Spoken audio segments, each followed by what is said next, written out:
Well, this document speaks to where this country started 242 years ago tomorrow. The signatures of our founding fathers declaring our independence. And an original copy of the Declaration of Independence is now on display in Boston. And that's not all. On this Independence Day, you have the chance to get up close and personal to other tangible pieces of history.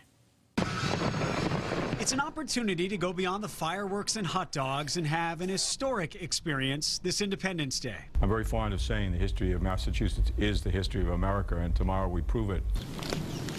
Massachusetts Secretary of State William Galvin is talking about a special exhibit at the Commonwealth Museum operated by his office. We will have on display an original of the Declaration of Independence, one of the 14 original copies. The document that explained the ideals and goals of a new nation, the foundation of American democracy.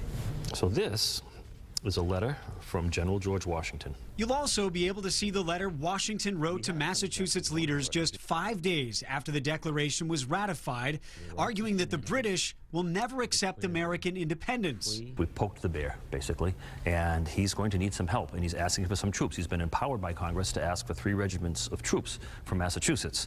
Another part of the display is the first treaty made by the new United States, signed in Watertown, Mass.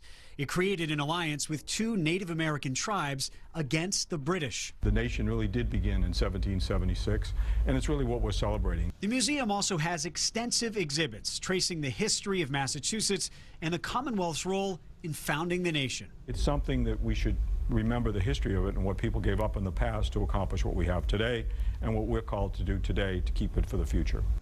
Many people don't even know about the Commonwealth Museum. It's kind of tucked away. It's located on Columbia Point next to the JFK Library. It's going to be open tomorrow from 9 to 3. It is free, and importantly, it is air-conditioned. Boy, I just have to think, as an archivist, looking over those papers and even just seeing how George Washington was writing in his own hand, to Massachusetts, it has to be thrilling. So cool. And yeah, the history there. We take it for granted here in Massachusetts, how much history there is. We celebrate tomorrow.